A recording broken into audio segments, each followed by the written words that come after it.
the crack, Tom and Jack having a crack.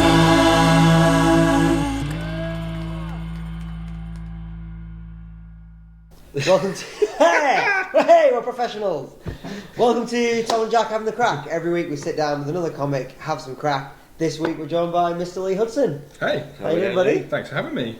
First of all, we've got to apologise. Me and Jack are steaming hungover. That's fine.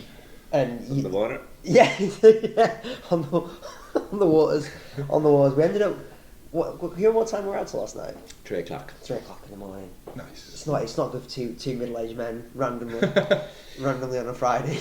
I'm starting to feel like I've become.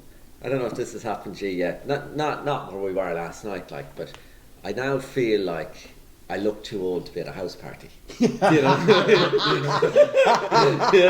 Like I think a year ago I didn't. Yeah. And now I'm like, Does it not depend on what? Because I've been to some very adult house parties before where there's wine and cheese out and stuff, but then I've also been to some house parties where it's like at what point does it cross over from a house party to a dinner party? So that I could do that kind of house party, but like a proper house party I can't do them. I can do a house party where there's a set number of people invited, 8, 12, right? Even numbers. But I can't do unlimited, as many people who fit in. Doesn't matter who shows up, we're going to let them in. Can't do those house parties now. I'd feel weird. I'd feel like I was someone's dad sent to pick them up. Oh yeah. I went to a house party New Year's Eve with my now ex-girlfriend, Yeah. And I was the only straight man there. Okay. It was like a gay house party for New Year's Eve. Nice. Yeah, sounds good.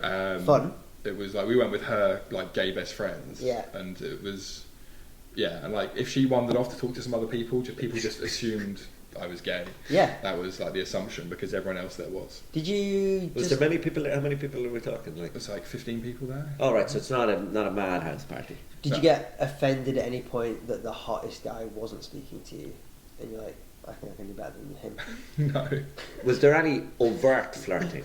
Not really. No. Not really. Although there was one point we played a game where I think the game's called Margaret Thatcher's Dinner Party. Have you ever played that? Where you all have to pick a person. There's someone who runs the game. You all have to tell them the name of a celebrity, and that's who you are. Okay. And then everyone's sitting in the lounge, and it's the person reads off all the names of all the celebrities, and then you have to try and guess who's who. Right. And if you get say I went I don't know, are you Einstein? And you're like, no. And then you get to accuse someone of being someone, and it keeps going around like that. And when it came to who's going to be who, when I went to give the name of a person, I went, I'm going to be Dolly Parton. So I'm going to try and hide in plain sight. Yeah. I'm going to pick a gay icon. And then all these people were accusing each other of being Dolly Parton. I'm just sat there going yeah, it's me. That's like you write the name on your forehead. That's what I was thinking. It's a version of that kind of game. Mm.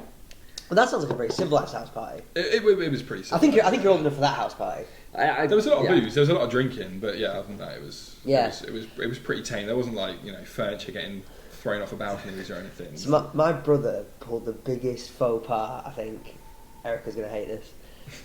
Him and his wife were on holiday with the kids, and someone was looking at them, and they were chatting to a couple or something.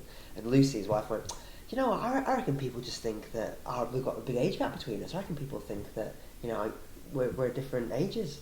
And he went, maybe they used to. Oh. And she said, what do you mean? And he's like, oh, you've aged a lot in the last year. He's like, you look about 10 years older than last year. And is there an age gap between them? The same age? Same age. There's a year and a half. But I was like, how do you survive that? He's like, I don't know, it just came out, then I had to ride with it. I had to roll with it. Those ones where the brain doesn't check you first. It's just oh shit, I said that. Yeah, do you know what happened to me once? I was really hungover. I was 21 and I was in New York and I was going up to the top of the Empire State Building, right?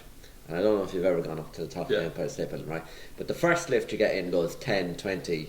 It does that, right? 10, 20. And then you get in a small lift that does a couple of, right? And the first lift goes really fast and it's really big, and then you get in a smaller lift that goes that slow.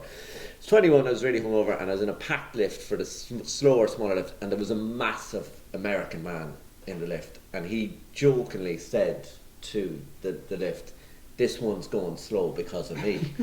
And he made eye contact with me, and I just, in a hungover, agreeable way, just went, yeah. Like, I wasn't even thinking, right? I wasn't even thinking. I literally responded. I barely was paying attention to what I said. I was just responding to the cue to... And then he went ballistic. He's like, oh, we got some little guy here. This guy thinks he's a comedian. Oh, we got some little guy here who thinks he's one. He's like, you started it. And everyone, like, I became really uncomfortable. Like, do you know what I mean? Everyone's kind of making out like I'm having a go at this guy. This is pre-fat shaming. Oh yeah, this is in 2002 or something. Like. I once took a flight between 2 islands in the Orkney Islands, and it's like one of the shortest commercial flights you can take. Like, it goes from a proper airport. It's like a shack with a runway. But the plane's tiny. It holds like 6 people, including the pilot, and they have to weigh you before you're allowed on, and also so that they know which side of the plane to put you on, so that it's not imbalanced or anything. And it got to the point where like there was such a disparity between the people that were trying to get on this plane. They went to one guy like, "No, you need to wait for the next one." Oh shit! Oh my god! But we all had to go into this little room and stand on a scale, and then someone would write down our weight, and I was like, "This isn't humiliating at all." Imagine that, just being like, "Wait me back." I've been waiting here for 2 years, trying to find some other fat bloke to get on this plane to balance this out. Well, what would be worse if you got on the plane and you're the only one on this side? Everyone else. Every seat on this side is full. You're just sitting there on your own. Does anyone have a dog they want to bring? We're trying to get Keith home. Oh god, That's amazing. How small was the plane? Like 10, 20 people or Six people. Six people. Tiny, oh, those planes are terrifying. It was tiny, yeah. You feel everything. Well, the worst thing was, I was taking that flight just after. I don't know if you remember, there was that flight with the footballer who was signing for Cardiff, and they were flying him over from France. Yeah, and the plane went down in the Channel. It was just after that had happened, and it was pretty much the same size plane. So like, I was just white knuckling it the whole way. Jesus. In this rattling, and like I was sat directly behind the pilot as well. And is it bad that I had like the intrusive thought that like I could just reach over and strangle this guy if I wanted to, and this plane would have gone down. I'd have had that thought. I could play with the button. I could grab the steering wheel and just fuck this whole thing up. Luckily, I also have restraint as well. Would have done wonders for the career though. Yeah. Oh, if you die in a random plane crash, you'd be like, everyone would gone through your back catalogue. Yeah, for a day. My back catalogue of 2 blackout videos and 5 reels on Instagram. Do you remember, wasn't it the band who all died in a car crash in Sweden, and Coldplay covered one of their songs? Yeah. And that was it. They went off a bridge in Sweden. Like, you go in Sweden, go on Spotify, no one's listening to them now. They had one day where it's like, everyone's like, oh yeah, let's listen to their music. I think that's, in general though, just like the news cycle now. Like, everything gets forgotten so quickly because there's just...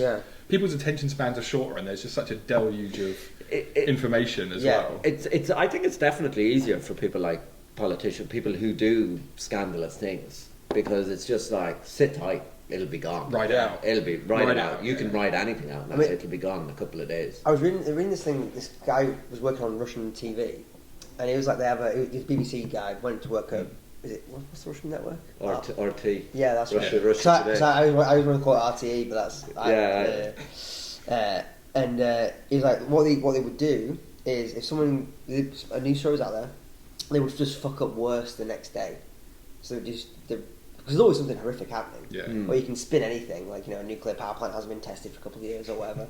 And there's like, just purposely just fuck up harder the next day. It gets rid of that thing. Yeah. There's a name for it. I think it's called like dead cat. Like dead catting or something. So the dead cat is during a political campaign. If there's a story, if you're losing the narrative and you want to change the story, you throw a dead cat on the table. So the idea is that if you were at a house, a dinner party, and you want to change story, if you throw a dead cat, so like they just get someone to say something outrageous. Distraction technique. Complete distraction technique. I think Leighton Crosby is the guy who came up with it. He's an Australian political strategist. Do you think that's where like this culture war stuff is for politicians? Oh yeah. Yeah, if you get people fighting on that, they don't realise that workers' rights are being eroded, or the NHS is being exactly. sold off piece by piece. And they say Putin mastered it. Yeah. That everyone's actually copying his game plan. That's what this BBC guy was saying. Yeah, because it's a complete distraction.